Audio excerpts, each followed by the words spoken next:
मैं 10th class के student को बायोलॉजी में लेसन 3 से, जिसमें हम लोगों को परिवहन के बारे में पढ़ना था, हम लोगों ने मानव में रक्त परिवहन पढ़ा, जानकारी ली।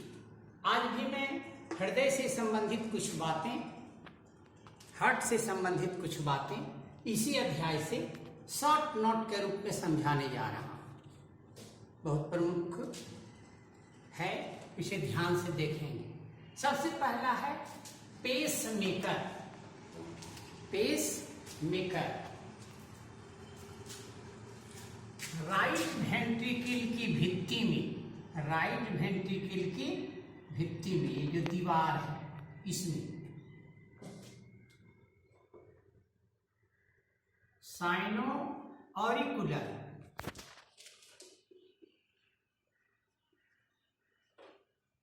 Plus auriculo ventricular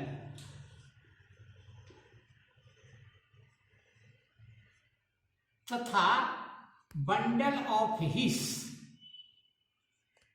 bundle of His, ये 3 छोटी छोटी सूक्ष्म संरचनाएं हैं। Sino auricular node, sino auricular node, auriculo ventricular और बंडल ऑफ हिस, ये सामूहिक रूप से एक संरचना का निर्माण करते हैं जिसे पेस मेकर या यस ए नोड कहा जाता है। यस ए नोड कहा जाता है। फिर से ध्यान देंगे इसको साथ नोट।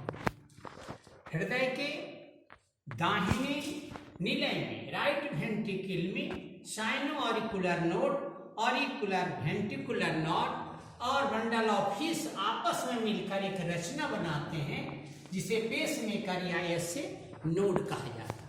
इससे सूक्ष्म मात्रा में विद्युत ऊर्जा की उत्पत्ति होती है, जिस ऊर्जा की मदद से हृदय फैलता है और सिकुड़ता है। अगर किसी कारण से किसी व्यक्ति का हृदय काम करना बंद कर देता है, पंप करना बंद कर देता है, तो आजकल कृत्रिम पेसमेकर मानव के राइट वेंट्रिकल में आरोपित कर दिया जाता है, जिसकी ऊर्जा से हृदय स्पंदित होते रहता है।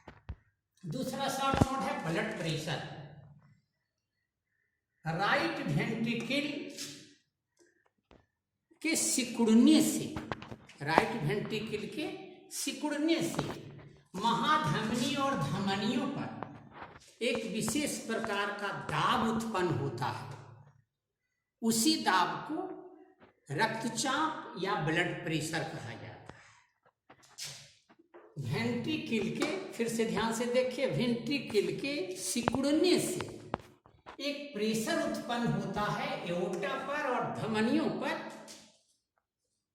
जिसको सिस्टोलिक प्रेशर कहते हैं। इस प्रेशर के कारण नलियां फैल जाती हैं और जब ये फैलता है तो नलियां सिकुड़ती है, उसको डायस्टोलिक प्रेशर कहते हैं। मानव यानी स्वस्थ मानव का सिस्टोलिक प्रेशर 120 और डायस्टोलिक प्रेशर 80 होता है। 120/80 mm पारद दाव के बराबर होता है। परंतु अगर ये ब्लड प्रेशर 150/90 से अधिक हो, मोर देन 150 to 90, तो इस स्थिति को हाइपरटेंशन कहा जाता है। ब्लड प्रेशर से ही रिलेटेड ये है, इसे हाइपरटेंशन कहा जाता है, अति रक्तचाप कहा जाता है।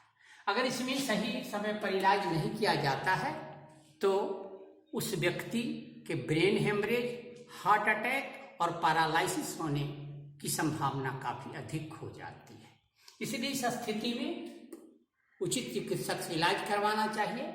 ब्लड प्रेशर मापने की जो मशीन है उसका नाम है स्फेग्मोमैनोमीटर। ऑब्जेक्टिव के लिए सब ध्यान रखना, 120/80 सब ध्यान रखना। मानव का रक्तचाप कितना है स्वस्थ मानव का, और स्फेगमोमैनोमीटर ये रक्तचाप मापक मशीन है। अंत में है पल्स, स्पंदन, इसको नाड़ी स्पंदन या हृदय स्पंदन से आप ले सकते हैं। जब वेंट्रिकल सिकुड़ता है तो फिर वही बात मैं बता रहा हूं, तो महाधमनी और धमनी ब्लड के फोर्स के कारण दबाव उत्पन्न होता है, जिसके कारण ये फैल जाता है।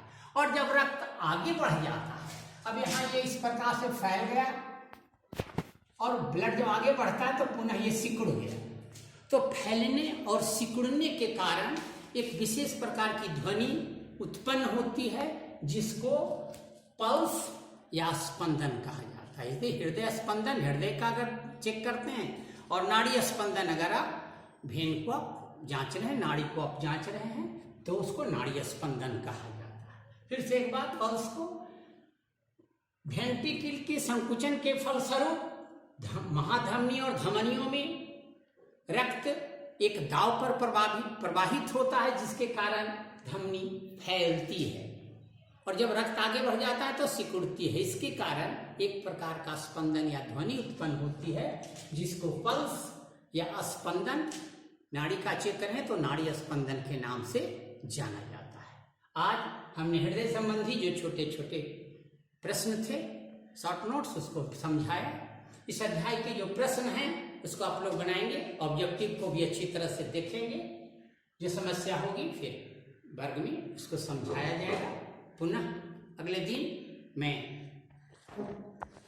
चौथे लेसन में आ जाऊंगा, एक्सक्रीशन उत्सर्जन अध्याय।